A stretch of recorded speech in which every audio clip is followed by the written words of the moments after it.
आप सुन रहे हैं जगत गुरु तत्वदर्शी संत रामपाल जी महाराज द्वारा लिखित पुस्तक जीने की राह का पेज नंबर 236। गीता अध्याय 4 श्लोक 34 में गीता ज्ञान दाता ने कहा है कि उस तत्व ज्ञान को जिसे परमेश्वर अपने मुख कमल से बताता है, तू तत्वदर्शी संतों के पास जाकर समझ। उनको दंडवत प्रणाम करने से, नम्रता पूर्वक प्रश्न करने से वे परमात्म तत्व को भली भांति जानने वाले तत्वदर्शी महात्मा तुझे तत्व ज्ञान का उपदेश करेंगे। प्रभु प्रेमी पाठक जनों, इससे सिद्ध हुआ कि वह तत्व ज्ञान जिससे परम अक्षर परमात्मा प्राप्त होता है, गीता ग्रंथ में नहीं है। गीता चारों वेदों ऋग्वेद, यजुर्वेद, सामवेद तथा अथर्ववेद का संक्षिप्त रूप है, उनका सारांश है। इससे सिद्ध हुआ कि सूक्ष्म वेद वाला तत्व ज्ञान किसी भी प्रचलित सदग्रंथ में नहीं है। वह ज्ञान मेरे यानी संत रामपाल दास के पास है, विश्व में किसी के पास नहीं है। प्रश्न, क्या श्री ब्रह्मा जी रजगुण, श्री विष्णु जी सतगुण तथा श्री शिव जी तम गुण भी ईष्ट रूप में पूज्य नहीं है? हिंदू धर्म में इन्हीं देवताओं की पूजा की जाती है। हिंदू धर्म गुरु शंकराचार्य तथा अन्य इन्हीं की पूजा इष्ट रूप में मानकर करने को कहते हैं। वे स्वयं भी करते हैं। आपकी बात अविश्वसनीय लगती है। क्या आप गीता में प्रमाणित कर सकते हैं?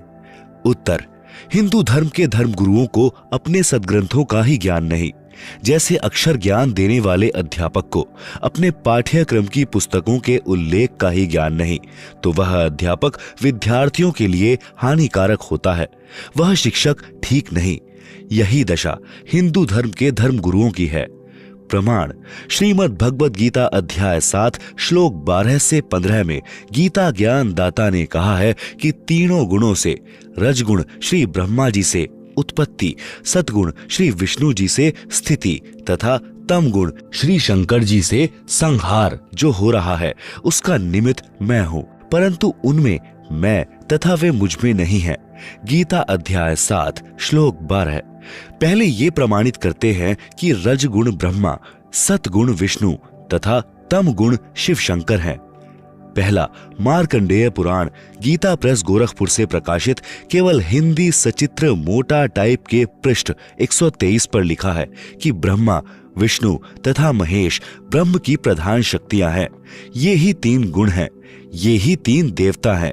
श्री देवी पुराण यानी श्री खेमचंद श्री कृष्णचंद्र वेंकटेश्वर प्रेस मुंबई से प्रकाशित के 3 स्कंद के अध्याय 5 श्लोक 8 में कहा है, यदि दया धर्मना सदा अंबिके कथम अहम विहितः तमो गुणः कमलजः रजगुणः कथम विहितः च श्री हरिः सतगुण देवी पुराण 3, 5, 8।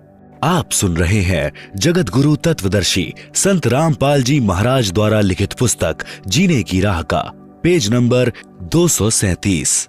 अनुवाद, भगवान शिव अपनी माता दुर्गा जी से प्रश्न कर रहे हैं कि हे मातः, यदि आप हम पर दया युक्त हैं तो मुझे तमोगुण क्यों उत्पन्न किया? कमल से उत्पन्न ब्रह्मा जी को रजोगुण तथा श्री विष्णु जी को सतगुण क्यों बनाया? इससे प्रमाणित हुआ कि रजगुण कहो चाहे ब्रह्मा जी कहो, सतगुण कहो चाहे विष्णु जी कहो, तम गुण कहो चाहे शिव जी कहो। गीता अध्याय 7 श्लोक 12 का भावार्थ, गीता ज्ञान दाता काल ब्रह्म है। प्रमाण, गीता अध्याय 11 श्लोक 31-32। अध्याय 11 श्लोक 31 में अर्जुन ने पूछा कि हे महानुभाव, आप कौन हैं? जबकि श्री कृष्ण जी तो अर्जुन के साले थे। श्री कृष्ण जी की बहन सुभद्रा का विवाह अर्जुन से हुआ था।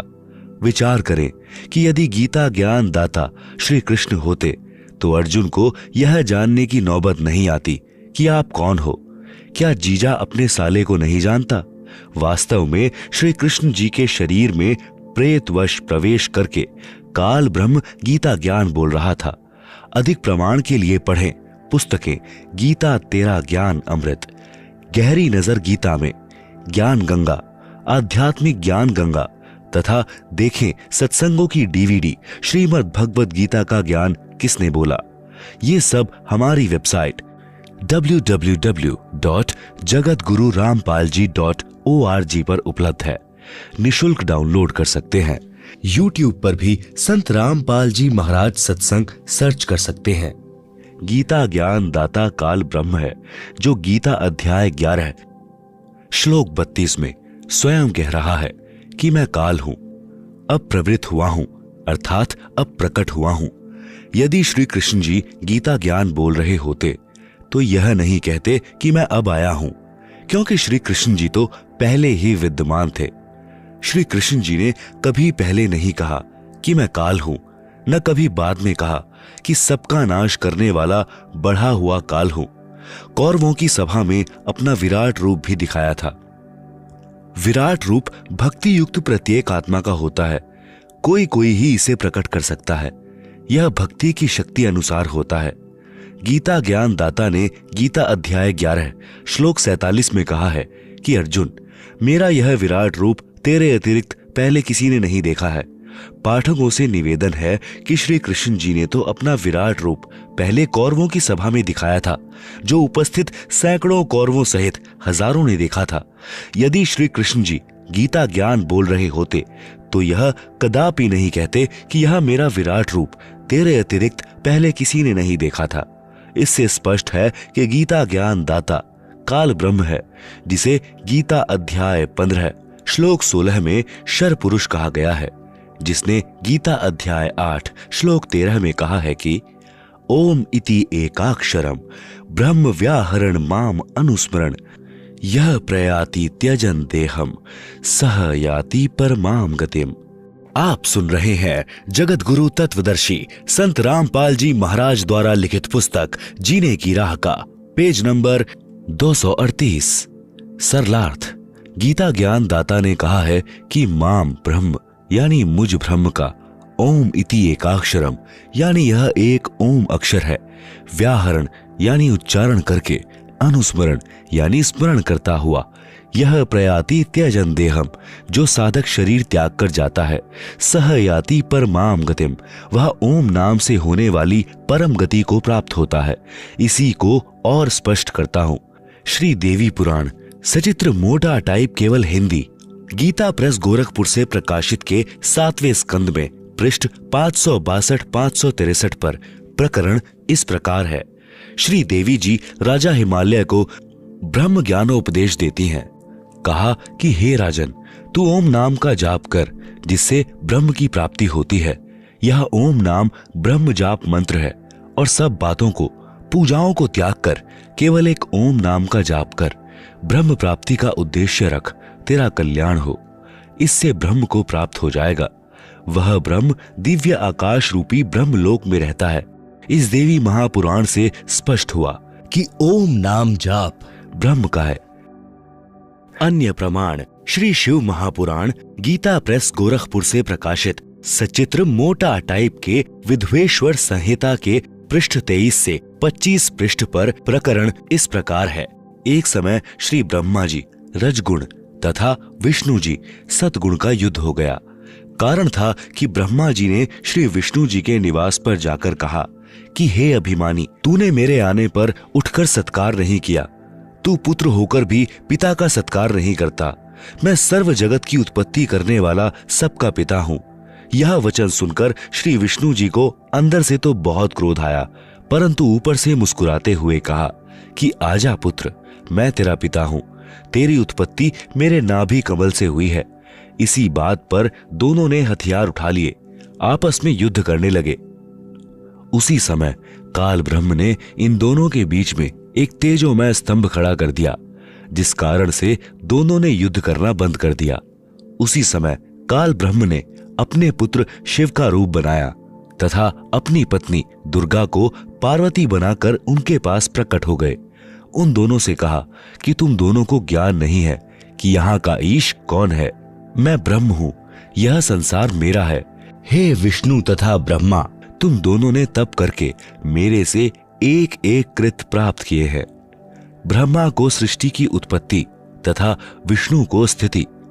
पुत्रों सुनो, मैं इसी प्रकार महेश तथा रुद्र को भी एक एक कृत संहार तथा तिरोभाव दिए हैं। फिर कहा है कि मेरा एक अक्षर ओम मंत्र जाप करने का है। यह 5 अवयवों यानी अ, उ, म, नाद तथा बिंदु का संग्रह एक ओम अक्षर मंत्र बना है। पाठक जनों को स्पष्ट हुआ कि ओम एक अक्षर ब्रह्म का जाप मंत्र है। यह भी स्पष्ट हुआ कि श्री ब्रह्मा, श्री विष्णु तथा श्री महेश से अन्य काल ब्रह्म है और ब्रह्मा जी, विष्णु जी तथा शिव जी तीनों काल ब्रह्म के पुत्र हैं। अन्य प्रमाण श्री शिव महापुराण गीता प्रेस गोरखपुर से प्रकाशित सचित्र मोटा टाइप में रुद्र संहिता के पृष्ठ 110 पर लिखा है कि रजगुण ब्रह्मा, सतगुण विष्णु तथा तमगुण शिव तीनों देवताओं में गुण है। मैं इनसे भिन्न हूँ। आप सुन रहे हैं जगत गुरु तत्वदर्शी संत रामपाल जी महाराज द्वारा लिखित पुस्तक जीने की राह का पेज नंबर 239। इन सर्व प्रमाणों से स्पष्ट हुआ कि गीता ज्ञान दाता काल ब्रह्म है। इसे श्राप लगा है कि यह प्रतिदिन 1 लाख मानव शरीरधारी प्राणियों को खाएगा तथा 1.25 लाख प्रतिदिन उत्पन्न करेगा। इस कारण से इसने अपने तीनों पुत्रों को एक एक गुणयुक्त बना रखा है। इनके शरीर से निकल रहे गुणों का सूक्ष्म प्रभाव प्रत्येक प्राणी को विवश करके कार्य करवाता है। जैसे रसोई घर में मिर्चों का छौंक लगता है, छींक आती है, उन छींकों को कोई नहीं रोक पाता। स्थूल रूप में मिर्च रसोई घर में होती है। उनसे निकले गुण ने दूर कमरे में बैठे व्यक्तियों को प्रभावित कर दिया। इसी प्रकार तीनों देवता श्री ब्रह्मा जी, श्री विष्णु जी तथा श्री शिव जी अपने अपने लोकों में रहते हैं, परंतु उनके शरीर से निकल रहे गुणों का सूक्ष्म प्रभाव तीनों लोकों, स्वर्ग लोक, पाताल लोक, पृथ्वी लोक के प्राणियों को प्रभावित करता रहता है, जिससे काल ब्रह्म के लिए 1 लाख मानव का आहार तैयार होता है। इसीलिए गीता अध्याय 7 श्लोक 12 में गीता ज्ञान दाता ब्रह्म ने कहा है कि तीनों गुणों से जो कुछ भी हो रहा है उसका निमित्त कारण मैं ही हूं। जैसे रजगुण ब्रह्मा जी से उत्पत्ति, सतगुण विष्णु जी से स्थिति तथा तम गुण शिव जी से संहार होता है, यह सब मेरे लिए ही इनके द्वारा हो रहा है ऐसा जान। परंतु वे मुझ में और मैं उनमें नहीं हूं, क्योंकि काल ब्रह्म इन तीनों देवताओं से भिन्न रहता है। गीता अध्याय 7 श्लोक 12। सारा संसार इन्हीं 3 गुणों रजगुण ब्रह्मा, सतगुण विष्णु तथा तम गुण शिव पर ही मोहित है, इन्हीं तक ज्ञान रखता है। इन तीनों देवताओं से परे मुझको तथा अव्ययम उस अविनाशी परमात्मा को नहीं जानता। गीता अध्याय 7 श्लोक 13। क्योंकि यह अलौकिक त्रिगुणमयी मेरी माया अर्थात मेरे पुत्रों द्वारा फैलाया माया जाल बड़ी दुस्तर है, निकम्मी है। जो साधक केवल मुझ यानी काल ब्रह्म को भजते हैं, वे इस माया यानी ब्रह्मा, विष्णु, महेश की भक्ति से होने वाले लाभ से अधिक लाभ ब्रह्म भक्ति में है। इसलिए कहा है कि जो इन तीनों से मिलने वाले लाभ को त्याग कर काल ब्रह्म की साधना करते हैं, वे इनका उल्लंघन करके अर्थात इनकी साधना का त्याग कर देते हैं, का उल्लंघन कर जाते हैं। गीता अध्याय 7 श्लोक 14। गीता अध्याय 7 श्लोक 15 में कहा है कि तीनों गुणों रजगुण ब्रह्मा जी, सतगुण विष्णु जी तथा तमगुण शिव जी रूपी माया जाल द्वारा जिनका ज्ञान हरा जा चुका है, अर्थात जो साधक इन तीनों देवताओं से भिन्न प्रभु को नहीं जानते, इन्हीं से मिलने वाले नाम मात्र लाभ से ही मोक्ष मानकर इन्हीं से चिपके रहते हैं, इन्हीं की पूजा करते रहते हैं, ऐसे व्यक्ति असुर स्वभाव को धारण किए हुए मनुष्यों में नीच दूषित कर्म करने वाले मूर्ख जन मुझ काल ब्रह्म को नहीं बचते। गीता अध्याय 7 श्लोक 15। आप सुन रहे हैं जगत गुरु तत्वदर्शी संत रामपाल जी महाराज द्वारा लिखित पुस्तक जीने की राह का पेज नंबर 240।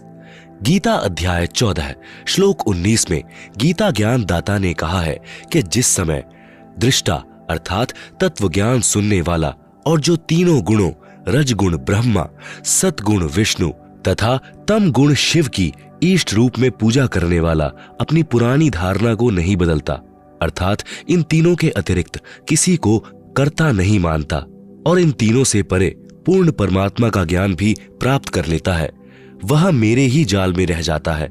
गीता अध्याय 14 श्लोक 19। गीता अध्याय 14 श्लोक 20 में गीता ज्ञान दाता ने कहा है, देहधारी मनुष्य इन तीनों का उल्लंघन करके अर्थात इन तीनों की पूजा त्याग कर ही जन्म मरण तथा वृद्धावस्था के तथा अन्य सब दुखों से मुक्त होकर परमानंद अर्थात गीता अध्याय 18 श्लोक 62 तथा अध्याय 15 श्लोक 4 में वर्णित परम शांति तथा सनातन परम धाम को प्राप्त होता है। सारांश, तीनों देवताओं ब्रह्मा जी रजगुण, विष्णु जी सतगुण तथा शिव जी तम गुण की पूजा करने वाले राक्षस स्वभाव को धारण किए हुए मनुष्यों में नीच दूषित कर्म करने वाले मूर्ख कहा है।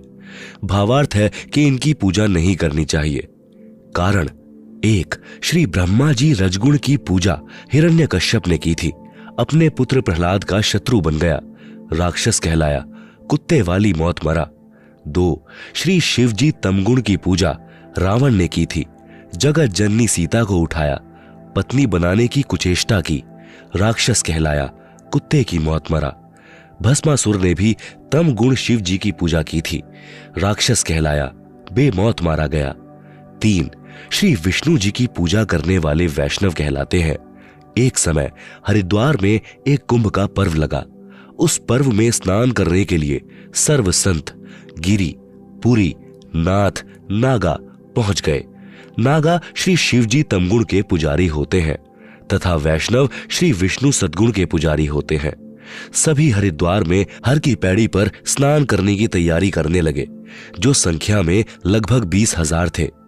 कुछ देर बाद इतनी ही संख्या में वैष्णव साधु हर की पैड़ियों पर पहुंच गए। वैष्णव साधुओं ने नागाओं से कहा कि हम श्रेष्ठ हैं, हम पहले स्नान करेंगे। इसी बात पर झगड़ा हो गया। तलवार, कटारी, छुरों से लड़ने लगे। लगभग 25,000 दोनों पक्षों के साधु तीनों गुणों के उपासक कटकर मर गए। इसलिए गीता अध्याय 7 श्लोक 12 से 15 में तीनों गुणों रजगुण ब्रह्मा जी, सतगुण विष्णु जी तथा तम गुण शिव जी के उपासकों को राक्षस स्वभाव को धारण किए हुए मनुष्यों में नीच दूषित कर्म करने वाले मूर्ख कहा है। इससे सिद्ध हुआ कि श्री ब्रह्मा रजगुण, श्री विष्णु सतगुण तथा श्री शिव तम गुण की भक्ति करने वाले मूर्ख राक्षस मनुष्यों में नीच तथा घटिया कर्म करने वाले मूर्ख व्यक्ति हैं, अर्थात इनकी पूजा करना श्रीमद् भगवद गीता में मना किया है। इनकी इष्ट रूप में पूजा करना व्यर्थ है। आप सुन रहे हैं जगत गुरु तत्वदर्शी संत रामपाल जी महाराज द्वारा लिखित पुस्तक जीने की राह का पेज नंबर 241। पूजा तथा साधना में अंतर। प्रश्न, काल ब्रह्म की पूजा करनी चाहिए या नहीं? गीता में प्रमाण दिखाएं। उत्तर, नहीं करनी चाहिए। पहले आप जी को पूजा तथा साधना का भेद बताते हैं। भक्ति अर्थात पूजा, जैसे हमारे को पता है कि पृथ्वी के अंदर मीठा शीतल जल है, उसको प्राप्त कैसे किया जा सकता है? उसके लिए बोकी के द्वारा जमीन में सुराख किया जाता है।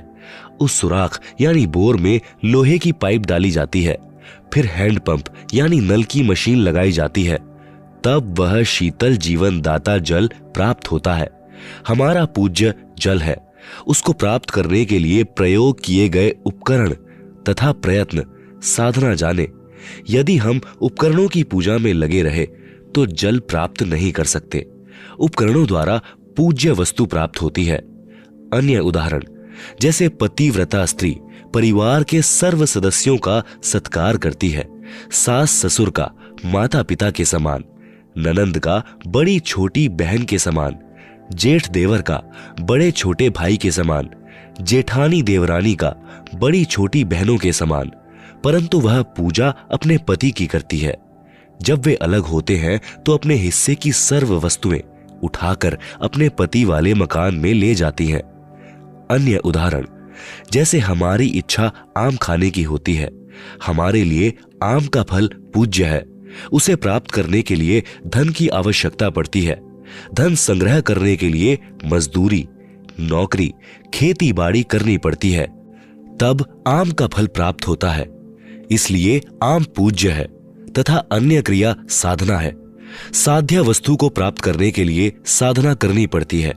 साधना भिन्न है, पूजा अर्थात भक्ति भिन्न है। स्पष्ट हुआ। प्रश्न चल रहा है कि क्या ब्रह्म की पूजा करनी चाहिए? उत्तर में कहा है कि नहीं करनी चाहिए। अब श्रीमद् भगवद गीता में प्रमाण दिखाते हैं।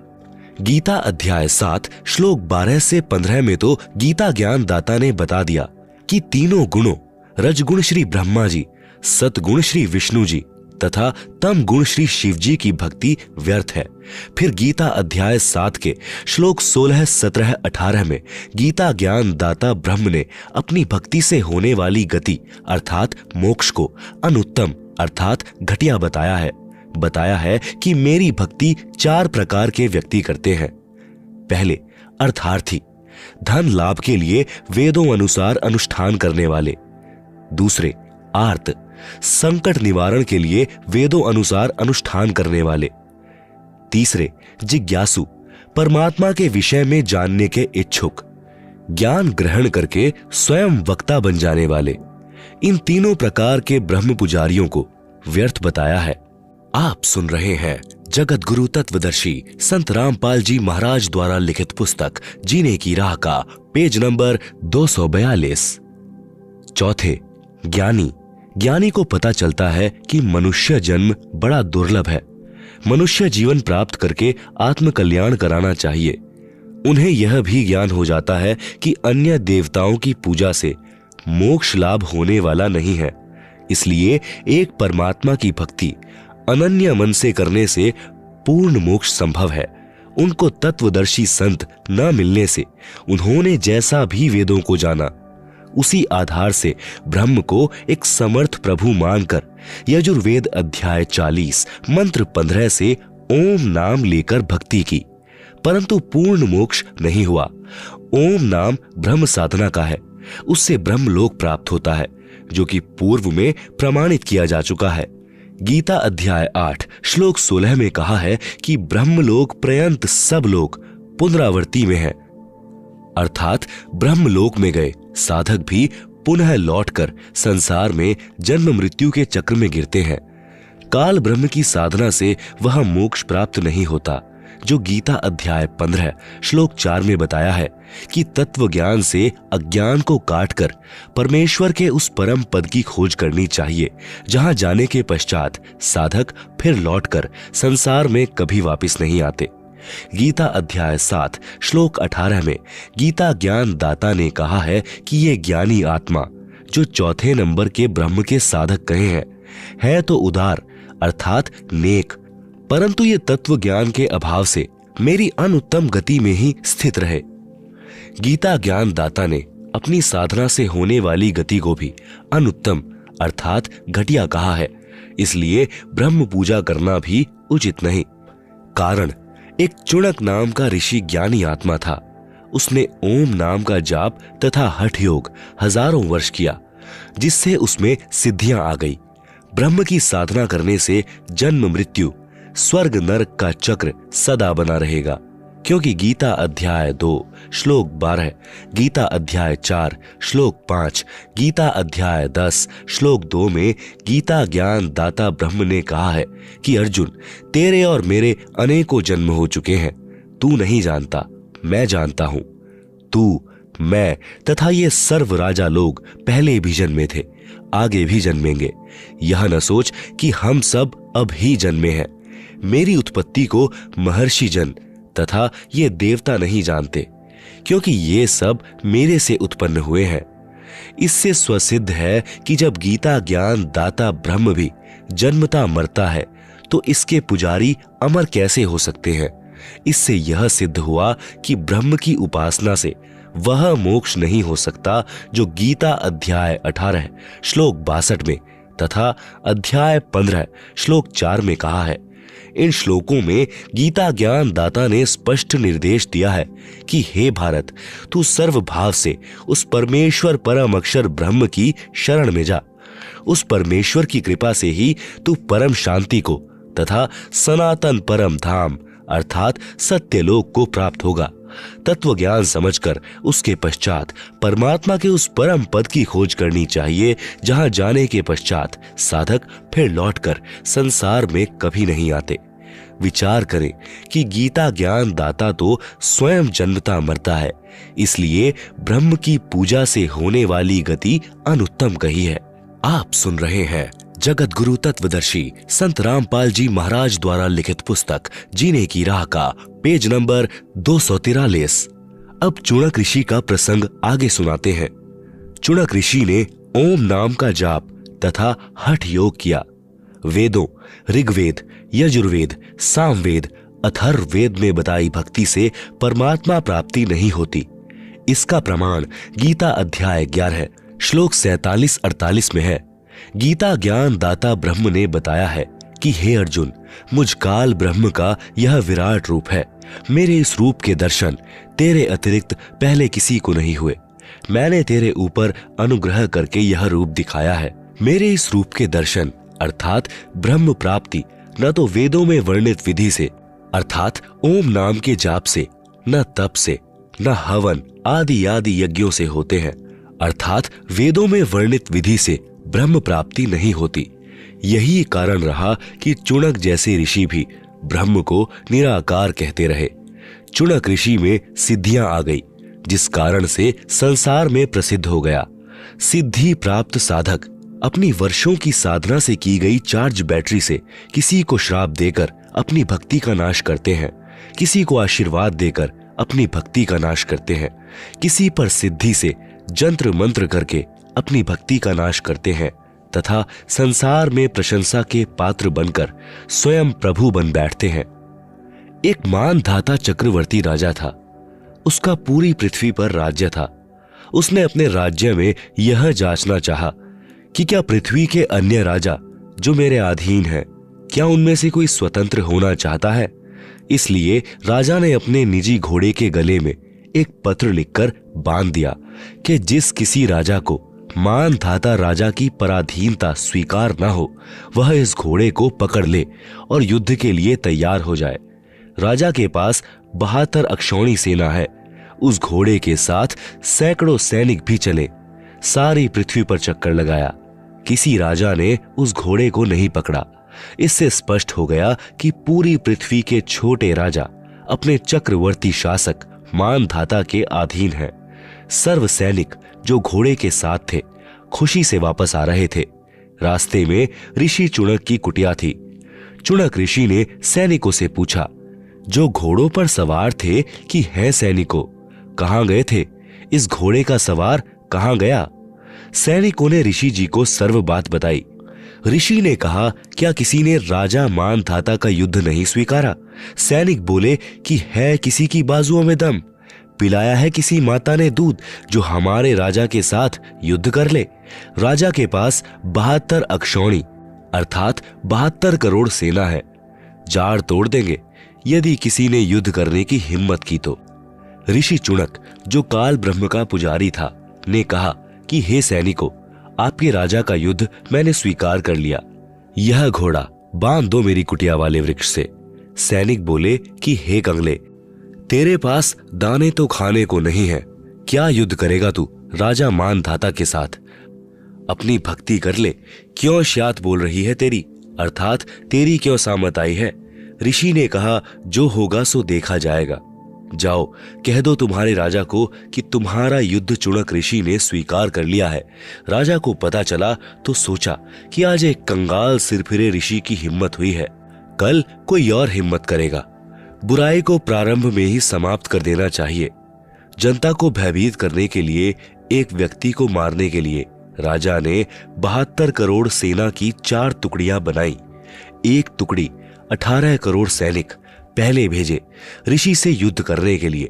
काल ब्रह्म के पुजारी चुणक ऋषि ने सिद्धि शक्ति से 4 पुतलियां बनाई अर्थात 4 परमाणु बम तैयार किए। एक पुतली छोड़ी, उसने 18 करोड़ सेना को काट डाला। राजा ने दूसरी टुकड़ी भेजी, ऋषि ने दूसरी पुतली छोड़ी। इस प्रकार राजा मानधाता की 72 शौणी सेना का नाश काल ब्रह्म के पुजारी चुणक ने कर दिया। विचार करें, ऋषि महर्षियों को राजाओं के बीच में टांग नहीं अड़ानी चाहिए। कारण यह है कि ऋषि जनों ने हजारों वर्ष ओम नाम का जाप किया परमात्मा प्राप्ति के लिए। परमात्मा मिला नहीं, क्योंकि गीता अध्याय 11 श्लोक 47-48 में लिखा है कि वेदों में चारों वेदों ऋग्वेद, यजुर्वेद, सामवेद तथा अथर्ववेद वर्णित भक्ति विधि से ब्रह्म प्राप्ति नहीं है। इसलिए इससे ऋषियों में सिद्धियां प्रकट हो जाती हैं। अज्ञानता के कारण उसी भूल भुलैया को ये भक्ति की उपलब्धि मान बैठे, जिस कारण से भक्ति करके भी उस पद को नहीं प्राप्त कर सके, जहां जाने के पश्चात पुनः जन्म नहीं होता, क्योंकि इनको तत्वदर्शी संत नहीं मिले। सूक्ष्म वेद में कहा कि कबीर गुरु बिन काहू न पाया ज्ञाना, ज्यों थो था भुस छड़े मूढ़ किसाना। गुरु बिन वेद पढ़े जो प्राणी, समझे न सार रहे अज्ञानी। गरीब बेहतर श्रोणी खा गया, चुड़क ऋषिवर एक, देह धारे जौरा फिरे, सब ही काल के भेष। आप सुन रहे हैं जगत गुरु तत्वदर्शी संत रामपाल जी महाराज द्वारा लिखित पुस्तक जीने की राह का पेज नंबर 244। भावार्थ, तत्वदर्शी संत गुरु न मिलने के कारण जो साधना साधक करते हैं वह शास्त्र विधि त्याग कर मनमाना आचरण होता है, जिससे कोई लाभ साधक को नहीं होता। गीता अध्याय 16 श्लोक 23-24 में प्रमाण है कि हे भारत, जो साधक शास्त्र विधि को त्याग कर मनमाना आचरण करता है उसको न तो सुख होता है, न सिद्धि प्राप्त होती है, और न ही उसकी गति अर्थात मोक्ष होता है। इससे तेरे लिए शास्त्र ही प्रमाण है कि कौन सी साधना करनी चाहिए और कौन सी नहीं करनी चाहिए। गुरु बिना अर्थात तत्वदर्शी संत के बिना चाहे वेदों को पढ़ते रहो, चाहे उनको कंठस्थ भी कर लो। जैसे पहले के ब्राह्मण वेदों के मंत्रों को याद कर लेते थे। जो चारों वेदों के मंत्र याद कर लेता था वह चतुर्वेदी कहलाता था। जो 3 वेदों के मंत्रों को याद कर लेता था वह त्रिवेदी कहलाता था। परंतु उनको वेदों के गूढ़ रहस्यों का ज्ञान न होने के कारण वे ऋषिजन वेदों को पढ़कर घोट कर भी अज्ञानी रहे। सूक्ष्म वेद में कहा है कि पीठ मनुखा दाख लदी है, ऊंट खात बबूल। भावार्थ है कि पहले के समय में रेगिस्तान में ऊंटों पर मुनक्का दाख लाद कर ले जाते थे। ऊंट पीठ पर तो इतनी स्वादिष्ट मुनक्का दाख लादे हुए होता था और स्वयं बबूल यानी कीकर पेड़ के कांटों में मुख मार मार कर बबूल के पत्ते खा रहा होता था। बिना ज्ञान के सर्व ऋषि जी चारों वेदों रूपी मुनक्का दाख लादे फिरते थे और पूजा करते थे काल ब्रह्म रूपी बबूल की, जिससे न सनातन परम धाम और न ही परम शांति प्राप्त होती थी। फिर सूक्ष्म वेद में कहा है कि बंजारे के बैल ज्यों फिरा देश विदेश, खांड छोड़ भुष खात है बिन सतगुरु उपदेश। आप सुन रहे हैं जगत गुरु तत्वदर्शी संत रामपाल जी महाराज द्वारा लिखित पुस्तक जीने की राह का पेज नंबर 245। भावार्थ है कि पहले के समय में बैलों के ऊपर गधे की तरह थैला यानी बोरा रखकर उसमें खांड भरकर बंजारे अर्थात व्यापारी लोग एक स्थान से दूसरे स्थान पर लाते ले जाते थे। बैल की पीठ पर बोरे में खांड है, स्वयं भुष खाया करता। इसी प्रकार गुरु द्वारा तत्व ज्ञान न मिलने के कारण ऋषिजन वेदों रूपी खांड यानी चीनी को तो कंठस्थ करके रखते थे, उनको ठीक से न समझकर साधना वेद विरुद्ध करते थे। उदाहरण के लिए श्री देवी पुराण सचित्र मोटा टाइप केवल हिंदी गीता प्रेस गोरखपुर से प्रकाशित 5वें स्कंद पृष्ठ 414 पर लिखा है, वेद व्यास जी ने कहा कि सतयुग के ब्राह्मण वेद के पूर्ण विद्वान थे। वे देवी अर्थात श्री दुर्गा जी की पूजा करते थे। प्रत्येक गांव में श्री देवी का मंदिर बनवाने की उनकी प्रबल इच्छा थी। पाठक जन विचार करें, चारों वेदों में तथा इन्हीं वेदों के सारांश श्रीमद् भगवद गीता में कहीं पर भी देवी की पूजा करने का निर्देश नहीं है, तो सत्य युग के ब्राह्मण क्या खाक विद्वान थे वेदों के?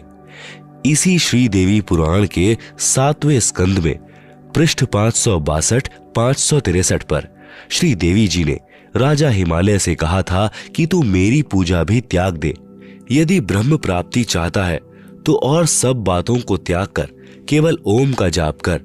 यह ब्रह्म का मंत्र है, इससे ब्रह्म को प्राप्त हो जाएगा। वह ब्रह्मलोक रूपी दिव्य आकाश में रहता है।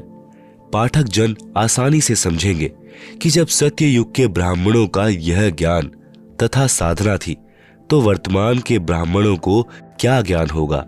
इसी श्रीदेवी पुराण के 5वें स्कंद में पृष्ठ 414 पर यह भी लिखा है कि सत्य युग में जो राक्षस समझे जाते थे वे कलयुग में ब्राह्मण माने जाते हैं। ब्राह्मण कोई जाति विशेष नहीं है। जो परमात्मा अर्थात ब्रह्म के लिए प्रयत्नशील है वही ब्राह्मण कहलाता है, चाहे किसी भी जाति का हो। वर्तमान में परंपरागत ब्राह्मण कम है। संत रूप में ब्रह्म ज्ञान देने वाले अधिक हैं, जो ब्राह्मण अर्थात मार्गदर्शक गुरु कहलाते हैं और तत्व ज्ञानहीन है।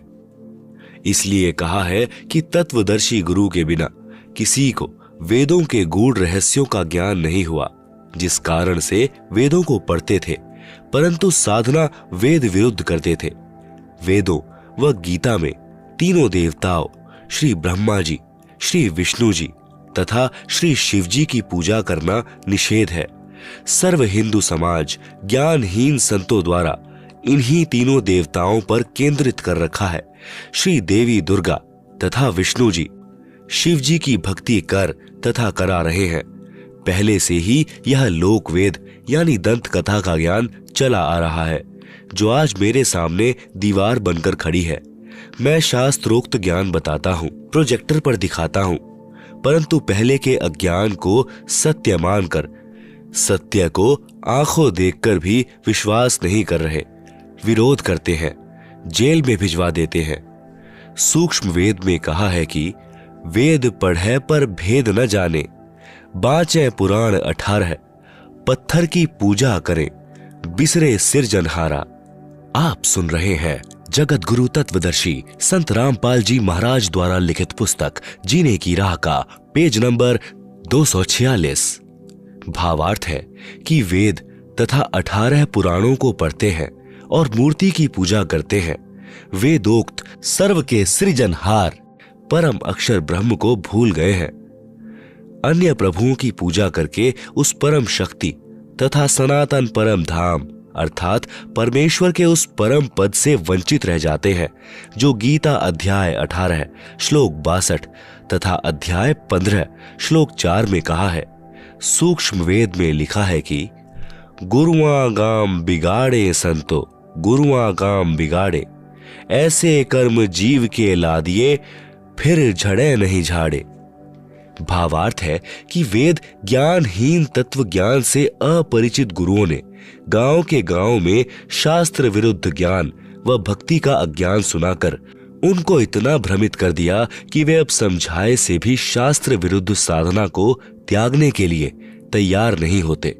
गीता अध्याय 16 श्लोक 23 में लिखा है कि शास्त्र विधि त्याग कर मनमाना आचरण करने से न तो सिद्धि प्राप्त होती है, न सुख प्राप्त होता है, न गति होती है, अर्थात व्यर्थ साधना है। दूसरी ओर आप जी ने चुणक ऋषि की कथा में पढ़ा कि ऋषि चुणक जी को सिद्धियां प्राप्त हो गई। पाठकों को यह समझना है कि सिद्धि भक्ति का बाई प्रोडक्ट है।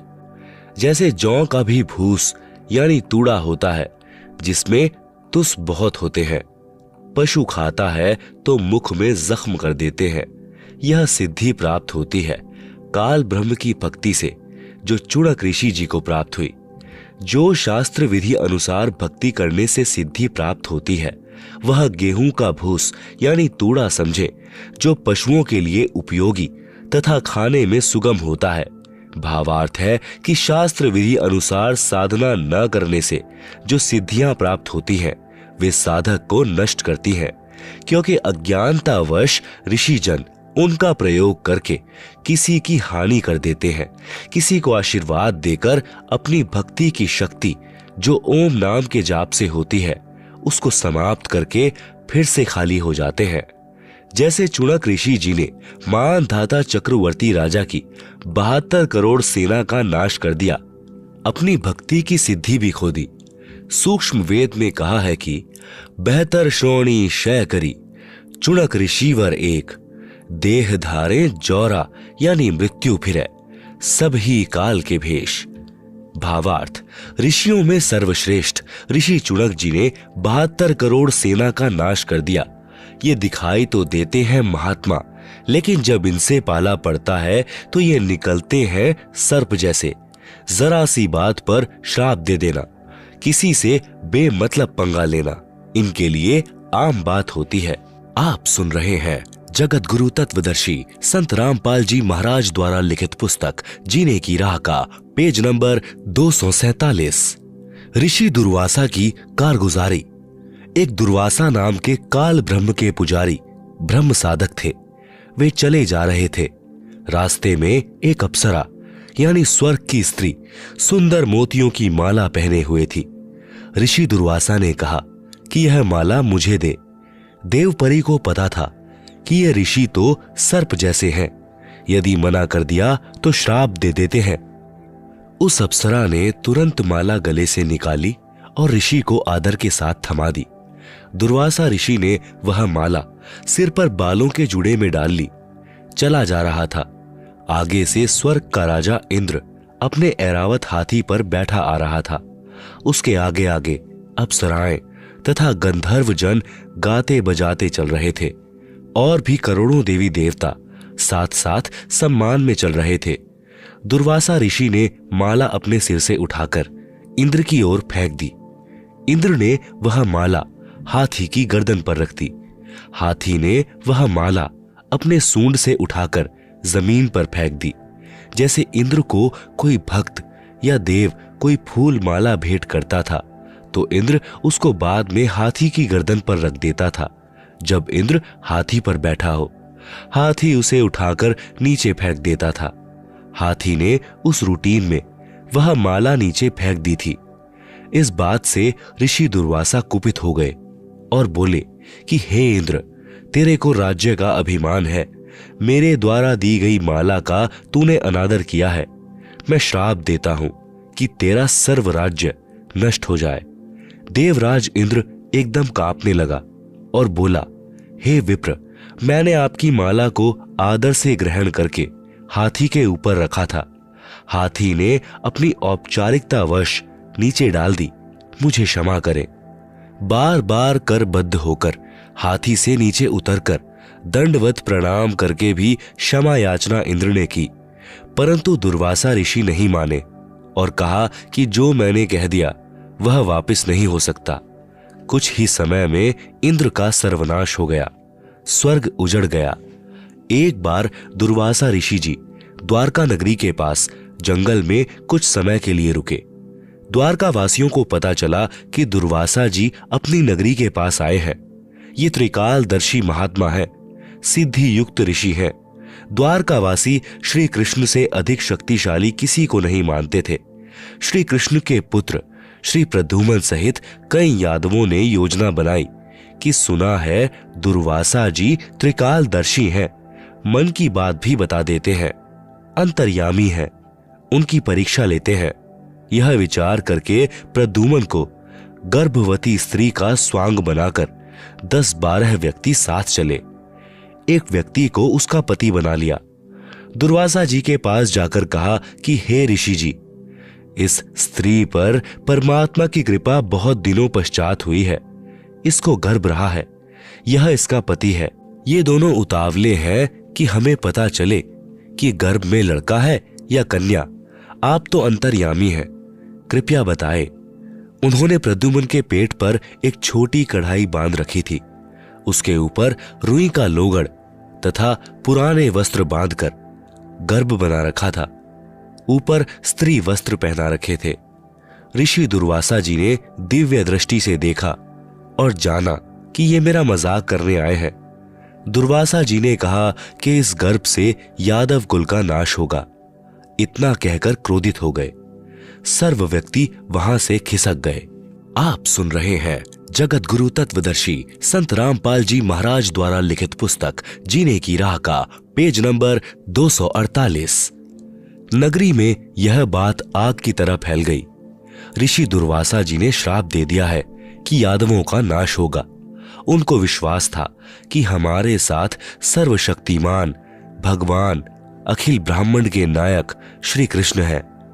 दुर्वासा के श्राप का प्रभाव हम पर नहीं हो पाएगा। फिर भी कुछ बुद्धिमान यादव इकट्ठे होकर श्री कृष्ण जी के पास गए तथा ऋषि दुर्वासा से किया बच्चों का मजाक तथा ऋषि दुर्वासा द्वारा दिए श्राप का वृतांत बताया। सर्व वार्ता सुनकर श्री कृष्ण जी ने कुछ देर सोचकर कहा कि उन बच्चों को साथ लेकर दुर्वासा जी के पास जाओ और क्षमा याचना करो। दुर्वासा के पास गए, क्षमा याचना की, परंतु दुर्वासा ने कहा कि जो मैंने बोल दिया वह वापिस नहीं हो सकता। सर्व व्यक्ति फिर से श्री कृष्ण जी के पास गए तथा सर्व बात बताई। द्वारका में भोजन भी नहीं बना। सर्व नगरी चिंता में डूब गई। श्री कृष्ण जी ने कहा कि चिंता किस बात की, जो वस्तु गर्भ रूप में प्रयोग की थी उन्हीं से तो हमारा विनाश होना बताया है। ऐसा करो, कपड़ों तथा रुई को जलाकर तथा लोहे की कढ़ाई को पत्थर पर घिसाकर प्रभास क्षेत्र यानी यमुना नदी के किनारे एक स्थान का नाम है में यमुना नदी में डाल दो। वहीं बैठकर घिसाओ। वहीं चूरा दरिया में डाल दो। वहीं पर राख पानी में डाल दो। ना रहेगा बांस, ना बजेगी बांसुरी। जब गर्भ की वस्तुएं ही नहीं रहेंगी तो हमारा नाश कैसे होगा। यह बात द्वारिका वासियों को अच्छी लगी और अपने को संकट मुक्त माना। श्री कृष्ण जी के आदेशानुसार सब किया। कढ़ाई का एक कड़ा पूरी तरह नहीं घिस पाया। उसको वैसे ही यमुना नदी में फेंक दिया। वह एक मछली ने चमकीला खाद्य पदार्थ जानकर खा लिया। उस मछली को बालिया नामक भील ने पकड़ लिया।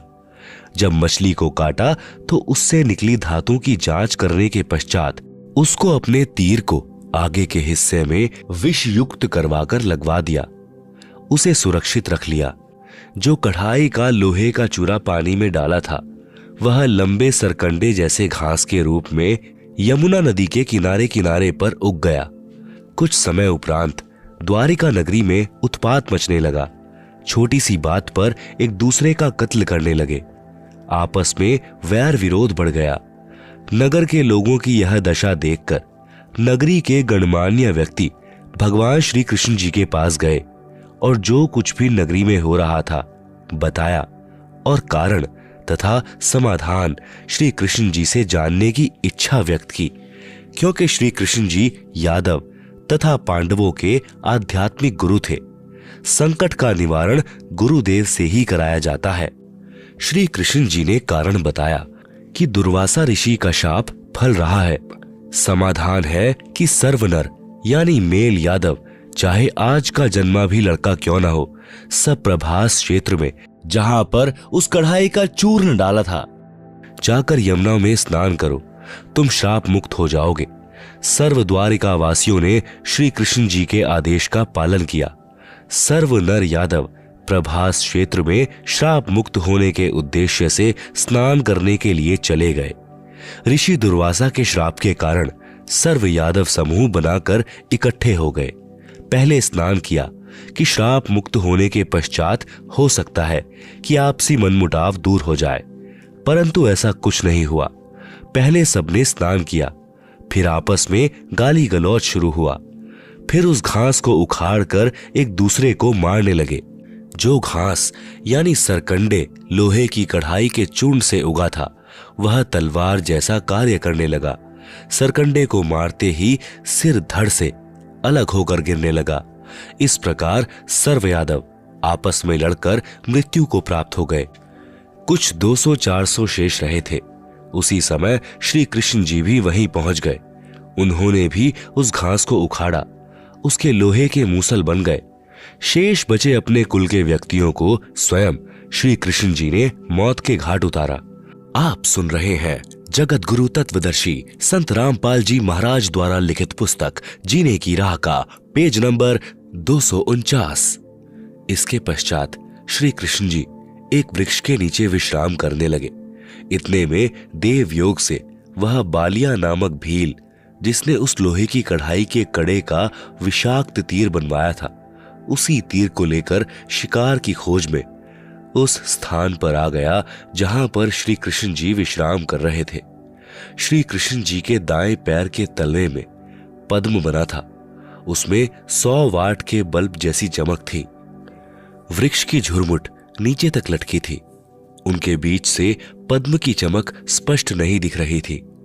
बालिया भील ने सोचा कि यह हिरण की आंख दिखाई दे रही है, इसलिए तीर चला दिया हिरण को मारने के उद्देश्य से। जब तीर श्री कृष्ण जी के पैर में लगा तो श्री कृष्ण जी ने कहा, मर गया रे, मर गया। बालिया भील को आभास हुआ कि तीर किसी व्यक्ति को लग गया। दौड़ कर गया तो देखा द्वारकाधीश मारे दर्द के तड़फ रहे थे। बालिया ने कहा कि हे महाराज, मुझसे धोखे से तीर चल गया। आपके पैर की चमक को मैंने हिरण की आंख जानकर तीर मार दिया। मुझसे गलती हो गई, क्षमा करो महाराज। श्री कृष्ण जी ने कहा कि तेरे से कोई गलती नहीं हुई है।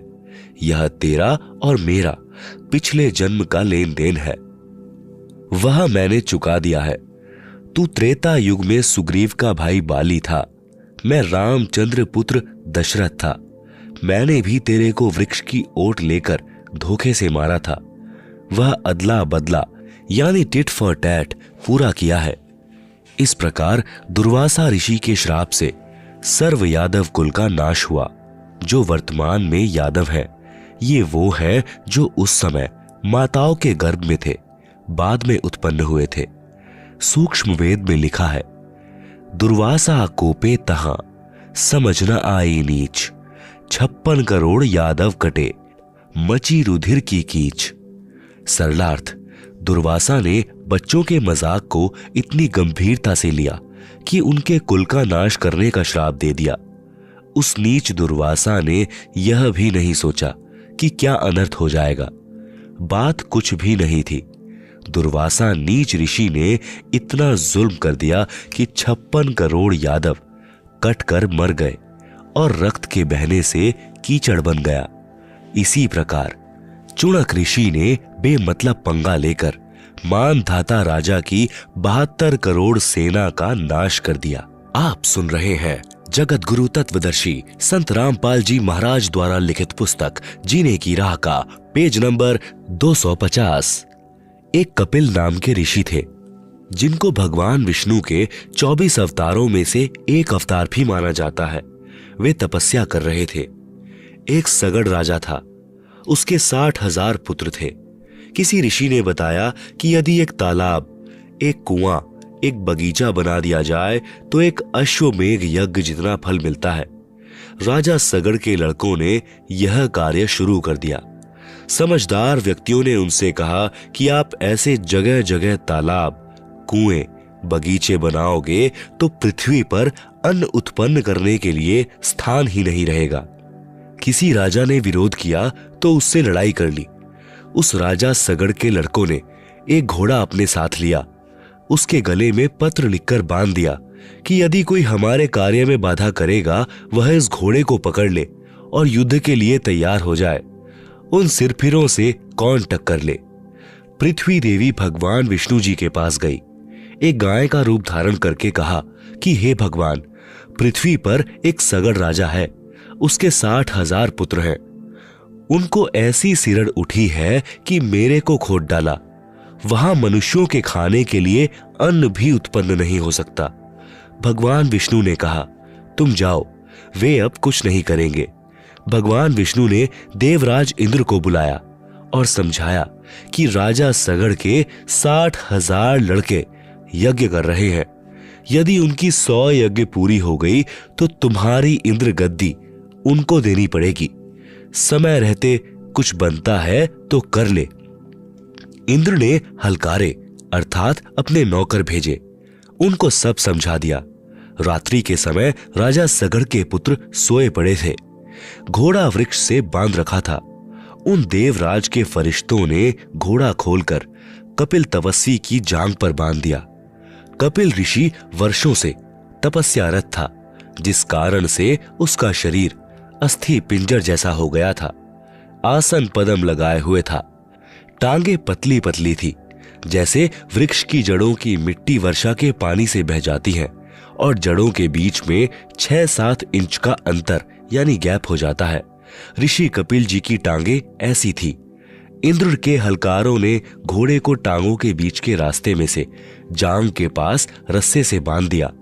राजा के लड़कों ने सुबह उठते ही घोड़ा देखा। उसकी खोज में युद्ध करने की तैयारी करके 60,000 का लंगार चल पड़ा। घोड़े के पच्चीनों के साथ साथ कपिल मुनि के आश्रम में पहुंच गए। घोड़े को बंधा देखकर सगड़ राजा के पुत्रों ने ऋषि की ही कोख में यानी दोनों बाजुओं के नीचे काखों को हरियाणवी भाषा में हीख कहते हैं, भाले चुभो दिए। कपिल ऋषि की पलकें इतनी लंबी बढ़ चुकी थी कि जमीन पर जा टिकी थी। ऋषि को पीड़ा हुई तो क्रोधवश पलकों को हाथों से उठाया। आंखों से अग्नि बाण छूटे। 60,000 सगड़ के पुत्रों की सेना की पूली सी बिछ गई, अर्थात 60,000 सगड़ के बेटे मरकर ढेर हो गए।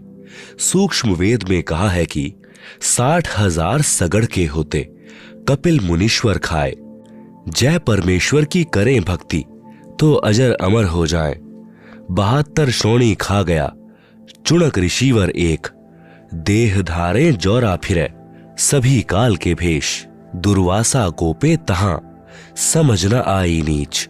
56 करोड़ यादव कटे मची रुधिर की कीच।